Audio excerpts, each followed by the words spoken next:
another episode of Inside the Recording Studio. My name is Jody Whitesides, and with me, as always, is Mr. Chris Hellstrom. How are you today, Chris? Hello, Jody. I am doing all right. Yeah. I'm doing all right. I'm kind of having a somewhat lazy week. I'm taking a little bit of time off, and I'm kind of... Well, you're not taking too much time off. You're here.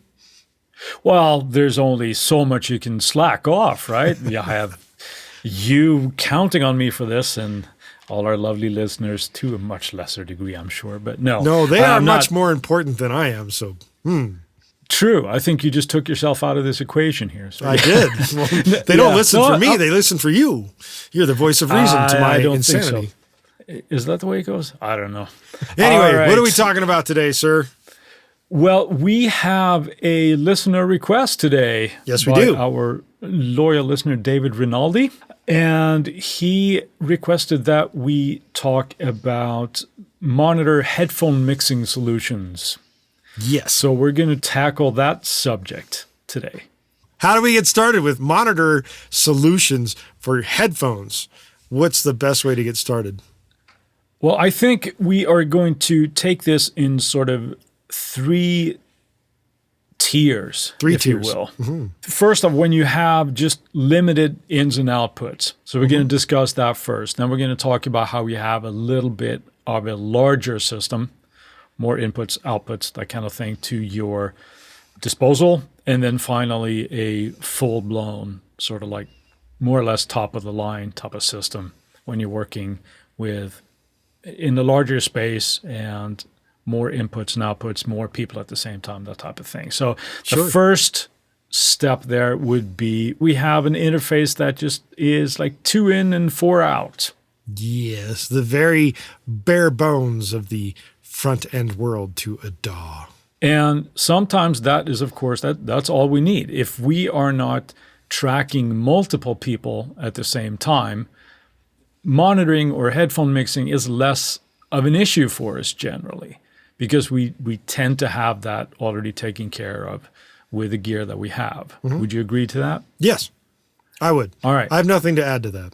Okay, well, that's good. But when we have that, the primary issue that we can come up against is, let's say you have a 2 in, 2 out, or 4 out, ideally, and you're tracking a singer or anything that is getting mic'd up at your space. Mm-hmm. We got to be aware of our speakers. You know, obviously we want to avoid any kind of leakage, so we can't have that, right? So when we're using headphone mixing, we need to have a separate out so that we can kind of kill our monitoring system. The simplest thing to do, and many interfaces have this, where you can route the headphone out to a separate output. That would be generally like 3 and 4. If that's and you're comfortable listening to the same mix as you have there tracking, then it's not really a problem. Right. Now, the issue would be if, let's say, you just have a working mix going there. There's not a whole lot of things going on, and you're tracking a singer perhaps, and it's not unheard of that singers want perhaps a little bit of reverb, a little bit of sweetener on their vocal when they're tracking so that they get it to the right headspace and it sounds good. Yeah, I don't do that. No, I know you don't do that. You like to hear it dry. Oh, no, right? I mean, I don't let singers do that either. I'm just kidding. Is that right? No, I'm just kidding. I give them whatever they really desire so that they feel very nice and comfortable and cared for in the recording situation. For me personally, as you just mentioned, yes, I am a bone dry motherfucker. That's it. I like to hear everything that's happening without adulteration, but that's just me. I think that's an important point, though, because in my opinion, there are 2 ways that you can go about that. Well, obviously, there's 2 ways. You can give them any kind of reverb or anything or not, right? But there are 2 schools of thought, if you will. When you're tracking, there is something to be said for really being able to pay attention to what it is that you're recording, whether that's a voice, whether that's a bass, a guitar, whatever it is, and you hear it right in context. Now, the other way would be if you are playing a part or performing a part that is meant to evoke a certain feeling where a sense of space is part of that. Let's say that you are singing a vocal line that has a certain echo to it along in time with the music. It has a certain space. It might be a guitar part that you're tracking, and the way that your playing interacts with the effects that you have is sort of integral for the emotional part of the piece. Mm-hmm. Then you definitely want to have that present. We've talked about this before. You're not tracking that at that point, but you're giving that to the person so that they can get in the right headspace. When it gets to those situations, one thing I would do is I would set up a separate output and using the sends in your DAW to go to that output so that you can send anything that you want there. And then you actually have a control room mix as well as a headphone mix that you're controlling for the performer using just the sends in your DAW. Yes. That is one way of going around that we can still do some, not necessarily, intricate things, but we can give people what they want to hear, even if we have limited outputs of our system. Well, you can get close enough anyway for most things. You got to work around your gear, right? So yes. The other thing would be obviously if you're tracking instruments where there's not a microphone included. You might be DIing guitars, or you might be, let's say that you have an electronic drum kit and you're triggering samples or something like that. Well, then monitoring becomes less of an issue. You can just kind of control that in the control room. Or would you still go through and create a monitor mix for the performer? How would you deal with that? I would ask the performer how they feel most comfortable about it. That's the first question when setting something up. Generally, vocalists are always going to want some sort of headphone on their head, generally speaking. Yeah. In terms of guitar players, drummers, bass players, keyboard players, symphonic players, actually symphonic players probably generally don't need headphones for their recording purposes. But for guitar players, I, for one, actually prefer to have headphones on, because it can control the volume a little bit more. I can control the level in relation to the rest of the music a little bit more with the way my setup actually works. And I can also hear the click a little better with a lot less of a sync problem, because distance from the monitors becomes a real issue, even though it seems negligible, and it technically is. It's a different value from a signal that's happening right in the headphones. That's right next to your ears. It's not traveling through space as far. That's getting really, really anal, isn't it? Yes, it is. I'm not going to disagree with it. It is very anal, but I do notice that my timing as a performer, as a player, tends to be a little bit better with headphones on with the click going. That's interesting. Mm-hmm. That's really interesting. And I wonder, not to knock your workflow here, but I wonder how much of that is just simply psychological for you. But then again, it's all psychological. I can play either way. It doesn't really matter, but I prefer to have. You're just saying that if you want it to be good, you need to have headphones. That's right. If I want to sound like a freaking robot, that's what I'm going to do. I'm going to put headphones on. Fair enough. So not everybody's going to do that. However, that being said, when you are miking things up and you're in the control room, you can't just mic it up and leave your speakers on. You have to have speakers off in that kind of situation. Thus, headphones become important. And of course, closed back headphones become even more important to the microphone. Good point. Because open back headphones, you got problems with leakage going all over the place. And obviously, I'm sure that to anybody listening to this, they are aware of the situation, that why we would want to use headphones is, of course, to not get bleed into the mic from the speakers and all this kind of stuff. So just like you mentioned there, when we have open back headphones, they can, especially with a singer, if they have a relatively hot mic, you can catch that up, and that can be really, really annoying. Yes. So that's obviously why we're doing that. Mm-hmm. Now, what about the use of just a headphone amp for tracking? Do you find that in your experiences that the gain that you can get just out of your interface is adequate, or is that something that you would advocate having a separate headphone amp to that as well, even if on the small scale here. I abdicate it.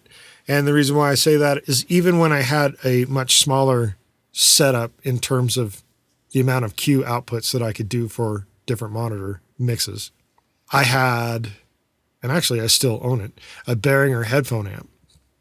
Mm-hmm. That only allows for a single stereo input that can then be split off to 4 other headphone outputs. And each of those can be controlled individually in terms of volume level. They're all getting the same mix, but somebody might want their headphones turned up more than someone else. And without some sort of headphone amp, you're not going to be able to do that. Even when I had a 2-in, 4-out, I think it was, I still had a headphone monitor amp that I could use to control individual volumes to up to 4 people with that. I think it's a very, cost-effective, obviously, tool, but that can do so much, because if you have, anytime you have more than 2 people, you're going to get disagreements on how loud something should be. Right? Yep. So for somebody, the drummer, perhaps if you have a drummer, they're banging on something that's really, really loud. They're going to want their headphones cranking generally. Yes. And whatever the case may be, you have that. So that's a good, tip for just regardless of your setup, really, to have. For a most limited of things, if you're not doing things for yourself and yourself only, I recommend a headphone amp that has multiple outputs. If you got it with multiple inputs as well, fantastic. But generally speaking, at least the one I purchased is stereo in, 4 outputs of stereo outputs. And then you can individually control the volume level, but it's all the same mix to the 4 different headphones. Last thing here for our limited setup portion of this would be, obviously when you're doing this and you're spending the time to do this, either turn off your control room speakers if the performer is in the same room, or you've done all this for naught, because you're still going to have that bleed. But there is another trick that you can do that, Jody, you're going to share with us here. Yes, I would call it the hack setup. It's the best way of kind of calling it. I had a vocalist come to me. He didn't like to wear headphones. And the vocal setup was in the same room as the control of the computer and the monitor speakers and everything. Because he didn't like headphones, he had a method that he shared with me that I thought was actually quite ingenious, and it worked actually extremely well. And that method is that you can take your studio speakers and you can reverse the wiring or the phase of one speaker. And in doing that, you sitting where you are will still hear the music as it's going. But if you triangulate the speakers so that the microphone is right at the triangle point, it will actually erase the sound of the music and the singer coming back out of the speakers from the microphone. I didn't believe it would work, but it's a little bit mathematical. So you really do have to be in that triangle tip and you have to measure it out. Once you do that and you reverse the phase of one of the speakers, bingo, you have now erased the music from the microphone. Singer can sing without headphones on, and you can monitor at the same time and get a good clean recording out of it. Now, it's not 100% perfect. I mean, you're still going to have a tiny bit of bleed, but it's not going to be extreme like it would be if they were wired in phase. Yeah. It's pretty amazing. So just the fact that he's behind the mic enough that he can still hear it there. Yes. And it's just because of that's interesting. I had never heard of that before you told me that. That's pretty crazy. Yeah. I was a little bit doubtful when he suggested it, and we did it, and it worked perfectly. It pretty much it removed all the music from his vocal take. I mean, it was just a tiny bit of bleed there, but for the amount of volume that we were pumping and how he was singing, it was surprising how little bled through. So it does work. And that's a hack setup. Very limited. Yeah, right. But I mean, anything we hear as well is like we want to get ideally as clean of a recording as possible, but it's also helpful, I think, to remember that a little bit of bleed is generally not going to hurt your session too much. And it can also be helpful to remember that in the infancy, shall we say, of recording, they played with that, and that interaction was just like that. That was the sound of the recording. Yep. Right. The purpose here of us trying to eliminate any kind of bleed is, of course, to just have maximum control over the signal when it comes to the mixing stage. Yes. Without it being interfered with other instruments and everything. So the there's one a lot thing of I stuff should actually add to that whole hack thing, in that we had to get a tape measure out in order to make sure that we were at that triangle. Like, it has to be a perfect. I had to move my monitor speakers from their normal position. So I marked them out as to where they were so I could put them back when I needed to. And then we measured out the distance. So we knew exactly the distance between the two speakers would also match the distance from the left and right to the triangle tip where the mic was placed. It has to all be equal distance. Well, that's when a trip to your local craft store can come in handy, when you just get some string, right? And you tie the string together. You can do it with a single string too, yes.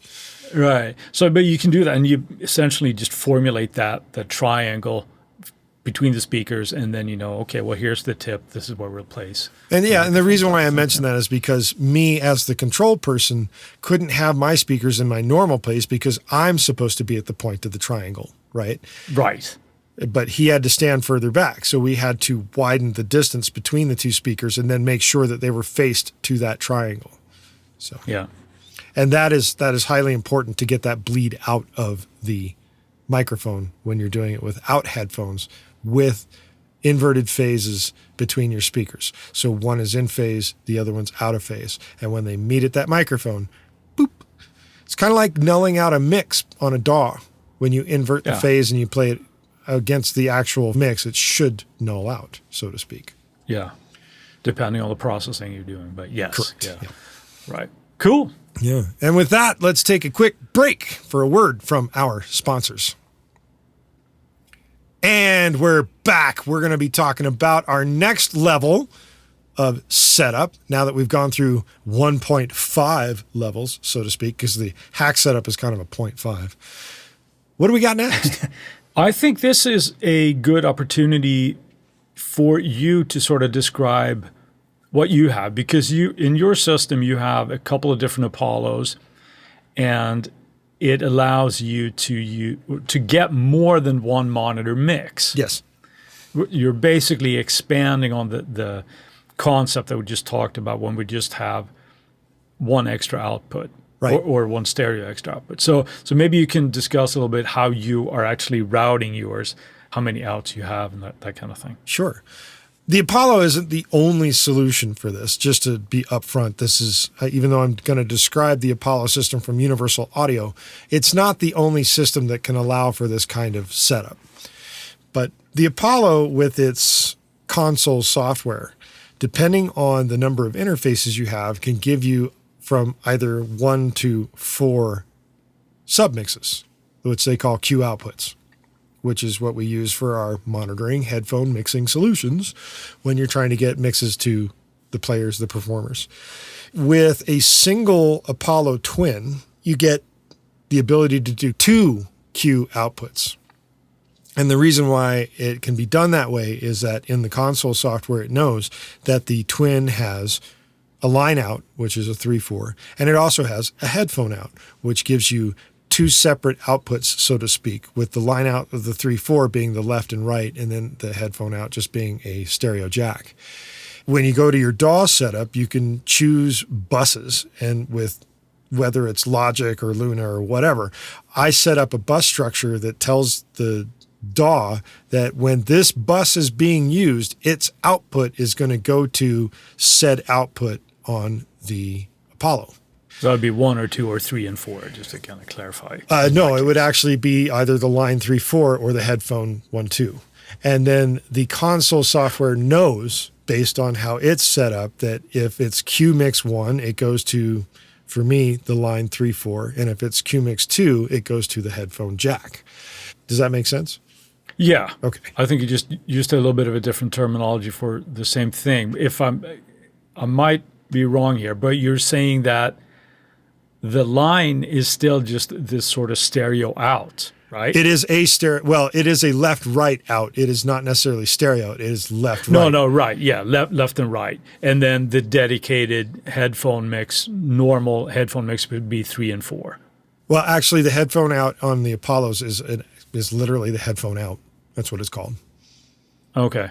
So all right. They denote it in their software that it's a headphone jack, and then you have your line 3-4 as another source or a method of getting the audio out for a Q mix. Other softwares might do it slightly different, but it's the similar concept in that you have multiple outputs and then you choose which Q mix goes to which output. So when you have more than one Apollo in the system, can't have two twins, but you can have a twin and an X6 or a twin and an X8P or an X8 or what have you. Once you add an additional interface in there, they usually also have additional headphone outs. So I have the 8P, and with that in conjunction with the twin gives me 2 additional headphone output jacks. So I can now do 4 Q mixes, which is the max that the system can actually do. So I can have 4 different mixes based on 4 Q outputs. And the console software sets it up. And the way mine is currently set up, my headphone or my Q Mix 1 goes out the line 3-4 of my twin. The Q Mix 2 goes out the headphone output of the twin. My Q Mix 3 goes out the headphone 1 of the 8P. And then my Q Mix 4 goes out the headphone 2 of the 8P. So that's where I get 4 different sources there. The reason why this is kind of like a medium level setup is that I'm working on dedicated outputs that are designed for this particular purpose. Then in my DAW, I have 4 different buses structured in there, and they are marked Q1, Q2, Q3, Q4. And then they have specific outputs that the DAW then sends them out to. Once you wrap your head around it and you get it set up in your DAW, it becomes really easy to deal beyond that, because now you don't have to think about it. It's like, oh, well, I'm going to give the Q Mix 1 to the guitar player. I'm going to give Q Mix 2 to the vocalist. I'm going to give Q Mix 3 to the bass player and Q Mix 4 to the drummer, if I was working with a 4-piece band in that regard. Obviously, if I have more players than that, some of them have to pal up on what they're going to get as a headphone mix. And that's where a headphone amp comes in handy, because if I have multiple headphone amps in addition to the headphone outs or the Q Mix outs that I have in the system, then I can give individual guys that are grouped their chances of their own volume levels with the same mix that they're two getting. So like maybe the bass player and the drummer get the same mix, but they want different volume levels. Well, we can manage that. Yeah, so it's still, it's even though we're classifying this as a medium type of setup, it is still a very flexible system. Yes. Because not only can you have 4 different monitor mixes, you can then double up after that, right? Like you said, with a headphone amp. So if you're tracking output, more people, then there's a lot of flexibility there. There is. The chances are, so it's not too much sort of compromise that would have to go on, I would think, with different people. Now, I think we can all agree that most people would like to hear themselves a little bit more in a mix so that, you can hear better what it is, how you're interacting with everybody else. Sure. I wanted to sidestep there then to clarify something or see if we can clear that up a little bit more, at least so I understand it. Then to these Q mixes in your DAW. Yes. You're using sends on the individual tracks, or do you tend to use it on groups of instruments to send to said Q mix, right? Let's say, for example, drums. Would you go as far as sending kick, snare, hi-hat, overhead track, or would you just generally do let's say a drum bus and sending the drum bus to the Q mix as an overall level? There's 2 different ways that I would do this, or at least 2 different ways that I actually do this, specifically based on if I'm recording myself, I do individual tracks, because sometimes I want to turn something on and off, and it's much easier than trying to turn on and off an entire bus when I only need to remove a specific instrument. So I will do it individually. If somebody is really diehard wanting that individual clarity in their mix, I will do that for them. It's not super hard to do. And I usually, when in my tracking template, I have 4 sends immediately set up across all the tracks that I create anyway. Right, so okay. I have that's they go in handy. succession. I have Q1, Q2, Q3, and Q4 on my tracking setup. And that allows me to dial in every one of them individually to whoever wants what in their particular mix setup. Now, if it was going to go beyond and it needed to be per bus, then I would bus the drums to a bus, and then I would just send the 1, 2, 3, 4 Q outs out that bus setup. But maybe the drummer wants something a little more. So I turn his bus mix off and I give him the individual mix or something. It's just a different way. I have the flexibility in the DAW to choose either method of either doing. Now, obviously going with every single channel makes it a little bit more complicated because you're now dealing with mixing a lot more things into that all at once. Yeah.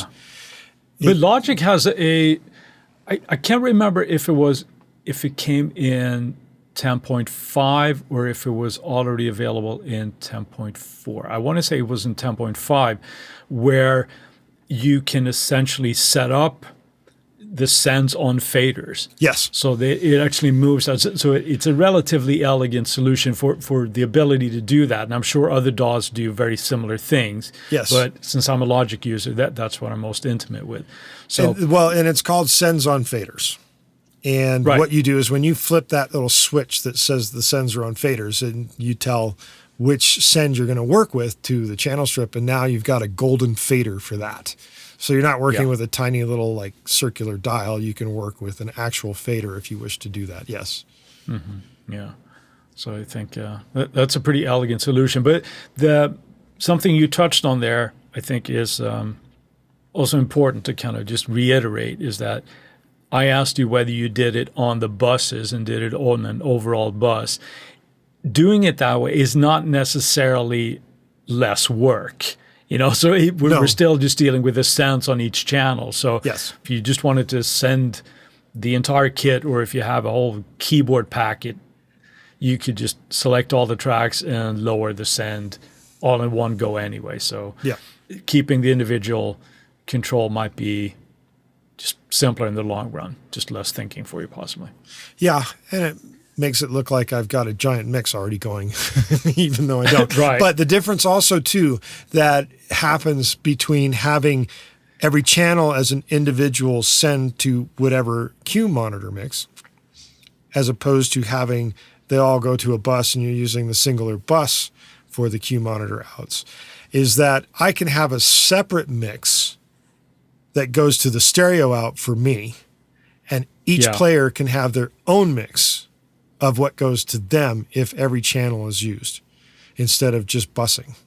And the benefit to that is that maybe the bass player actually wants the kick cranked in his headphone along with his bass. Right. I can't crank the kick in the mix, send it out the bus, and then everybody gets it that way, and somebody else is like, dude, I don't want to hear the kick that loud. So it really comes down to the nature of the group that you're working with or the people that you're working with and how flexible they are with what they're getting from a mix. Me personally, as the recording engineer, as I'm tracking it, I don't want to have the kick kicking me in the face either. But, if somebody wants it, I can give it to them on the individual track, and it works out very elegantly that way for me. Yeah. I think the biggest difference here compared to the next level that we're going to start talking about here is that there is sort of like that intimate control over what a player can get.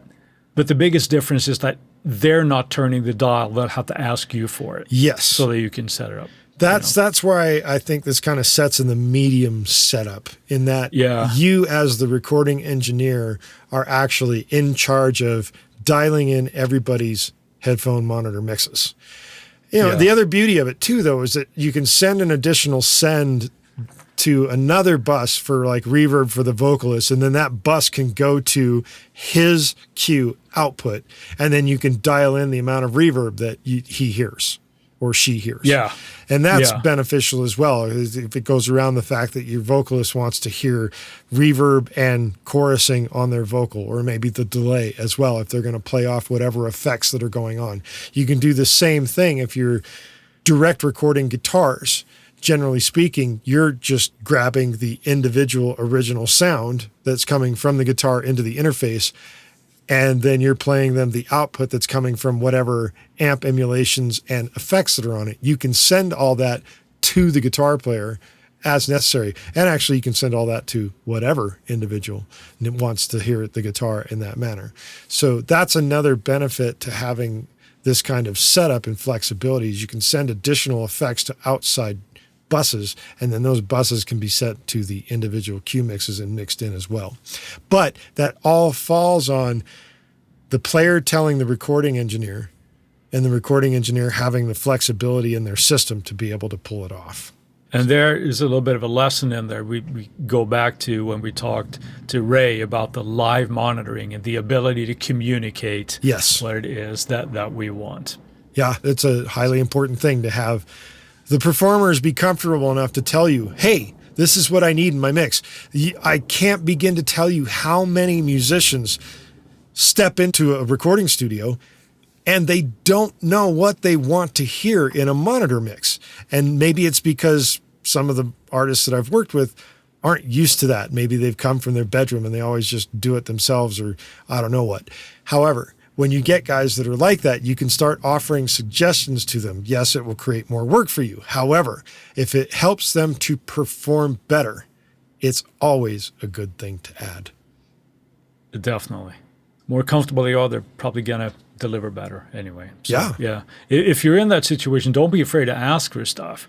It's, I've done tracking. It's really weird. I couldn't hear the bass. Well, why didn't you say something? Speak up.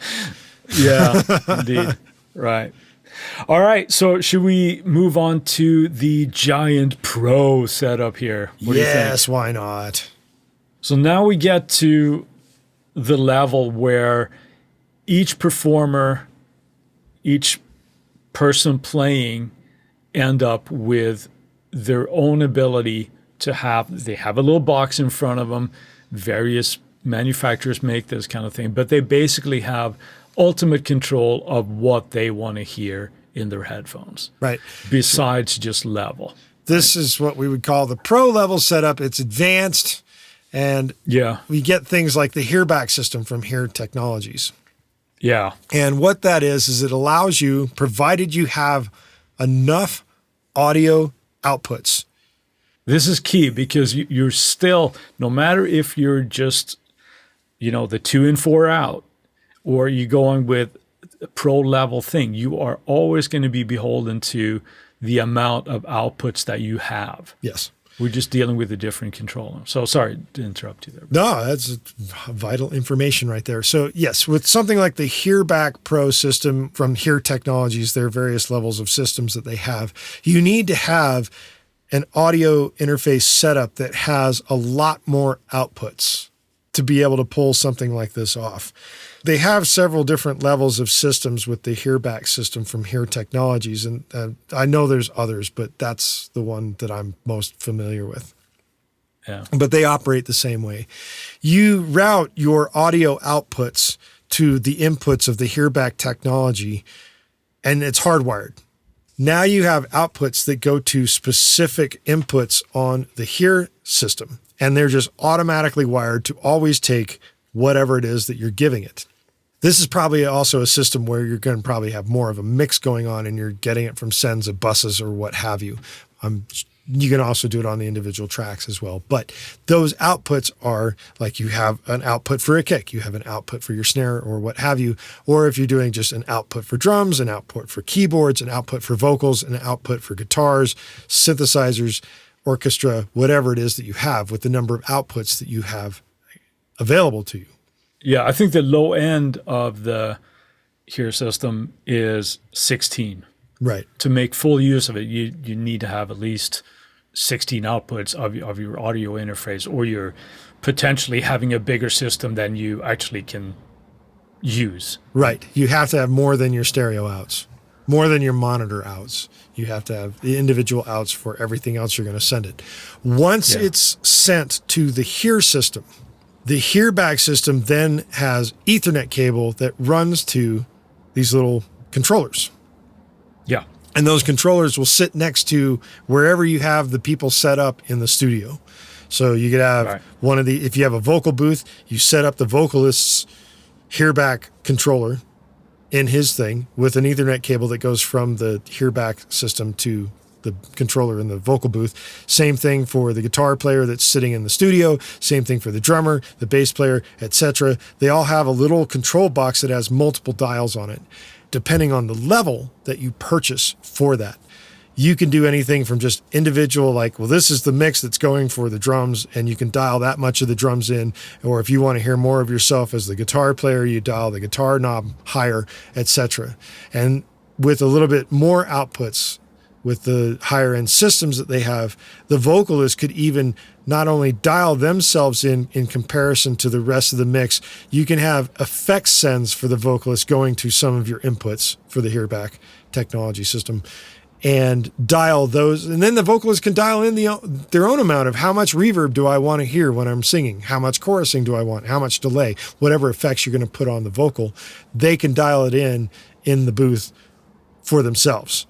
This kind of takes you out of the system as long as you put everything that everybody's into the system and into the wiring. Yeah, it's just available to them just, on their little box there. Like, so it's ridiculously flexible when you think of this, and you can have.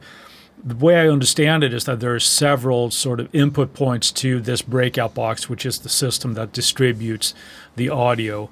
That where you can have 32 analog inputs into this thing that would then spit out, right? It even takes like Dante and new digital formats and things like that. So I can only imagine what the future will bring with this and how much, signal that you'd be able to route, and the flexibility is just kind of mind-boggling. So yes, the sky's the limit when it kind of comes to that kind of stuff. It's incredibly cool technology. And I've actually been as a studio player in studios that have it. And it makes it real easy because now the mix engineer or the recording engineer or the producer doesn't have to sit at the controls. Right. All you have to do is sit there. Everybody's playing. You realize, oh, well, I need a little more of me, or, oh, I need a little less of this or a little more of that. You can sprinkle it and spice it up any way you please for yourself. It's pretty badass. But it comes with a pretty substantial price tag to go with it. It's not cheap. Well, if it's going to taste good, it's going to cost, right? So it's amazing technology. But, if somebody has, a small room where they do their, recordings, this is probably overshooting all of that. But if you find yourself that you often have bands come in that like to track at the same time, and you have these discussions where it's like, the guitar player always want more guitar, which is always the case, right? But usually, but if you find yourself that you're doing this might be a really, really good investment, because if you're at a studio or you're running a studio, I would hate for people to have to go, it's a great setup and I can never hear myself well. Monitoring sucks. Yeah. As opposed to, you go into a place and like, oh, it's fucking amazing. I can hear myself and I can control everything. Let's book that studio again, Mm-hmm. So, but it does cost. It's a hefty price tag. But I think we're talking about, what are we, around the 5,000 mark kind of thing for? Yeah, for the 16 channel one, I think it's about $5,000. Yeah. Right? Isn't that about right? So, I think it's about I think it's something, right? And then, of course, you can scale it up or down as you want. But I think the basic system is like 4 separate controls. Mm-hmm. But you can then expand that, so you could potentially have like 4 players that have their mix, but then expansion. But then you're into that ecosystem, right? So if you have that and it works for you, then smaller investments can make that grow to just whatever you might need. Sure. So it doesn't mean, of course, that you need to have this system. Only you can decide if that's appropriate for you. Even if you have, like you have, Jody, you're in the Apollo system and you got several outs with some ingenuity. And if we know our routing software well enough, we can probably get a lot in the ballpark of what we might need for when players come in. Yeah, I would say right now for the setup that I have, it's ideal for 1 to 4 players. And beyond 4 players, there's a little bit of flexibility loss. But it can be done in such a way that each of those 4 players can get their own headphone mix. It's just that I'm the one having to dial it in. Not a big a deal. And I'd love to do it because, when you got people that are hearing themselves the way they want to be heard in relation to everyone else that they're playing with, they're going to get a better feel for what they're doing, and they will deliver a better performance. And that's the bottom line of why you need to use, headphone mixes when you're monitoring things. You want to make people happy so they can hear what they're doing, and they're not having to second guess themselves. And like you said, that's the bottom line. It's the bottom line of what you're doing this for. So, yep. All right. Anything else that you would like to add to that, Jody? No, I think we've kind of discussed quite a bit about it. We've thrown a whole lot of information in a short period of time. Yeah. Well, it's also the last thing I guess we can mention here is that one thing to take into consideration as well is the physical size of the studio, right? If you're looking at this kind of thing where it might not be practical to keep running around and try to adjust everything and going back to the control room and fixing, oh, did that sound good? Where you're more spread out, you might need a system where you have that. However, if it's a smaller tracking space and you're all in close vicinity to each other, that is a conversation that might be easier to handle, and you might put your $5,000 into improving the sound of your studio. I don't know. Or buying new microphones, Yeah, any other kind of investment. So, but the technology for something like that, I think, is amazing. And it's just, when you read about what it can do, it just kind of makes your head spin. It's like, wow, that is pretty crazy. Yes, it is. And of course, it makes the studio look super cool when they have something like the Hearback technology. Yeah, indeed. Yeah, absolutely. All right. With that, we're going to move on to some Friday finds. What have you got, Chris? I have an application called Audio Gritter. Do tell. Now, when I read about this, it reminded me a lot of something that Apple and Logic did. They used to have something called the Logic Node. Do you remember that? Where you could run the processing from a networked computer to run or offload the power, essentially, of the processor. I do remember it because I used to do that. I used to use it. Yeah? And how did that work for you? Did you enjoy it, or did you have to do it? Or did you have a power enough machine where it just created more headaches? No, I used it specifically because I had some mixes that were going beyond the capability of the G5 that I had at the time. Going way back to the G5. Right. And I had, a second computer that was capable of running the same version of Logic and use Logic Node to be able to fire it up and get additional processing power. But now, of course, you get additional processing from the Apollo stuff. So yes, probably even less for that. Yeah, but anyway, I read about this, and it's a free application, and I thought it sounded kind of intriguing. Audio Gritter is my Friday find for this week. All right. What about you? What do you got for us? Well, since we're going along the lines of headphones and monitoring mixing for headphones, I'm going with a pair of headphones today.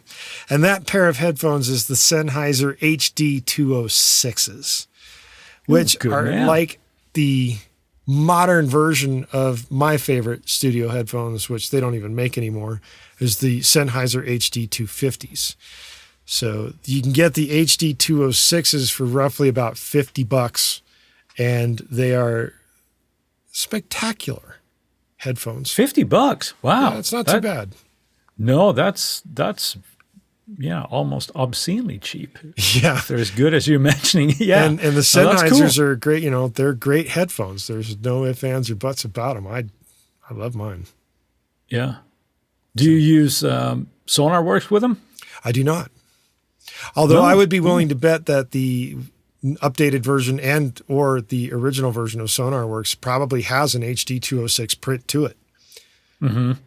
I don't have one for mine. I would have to send my headphones in, and my headphones Oh, they represent the mix well enough that it's pretty comparable to this setup of the studio monitors that I'm not hearing a massive difference between the two.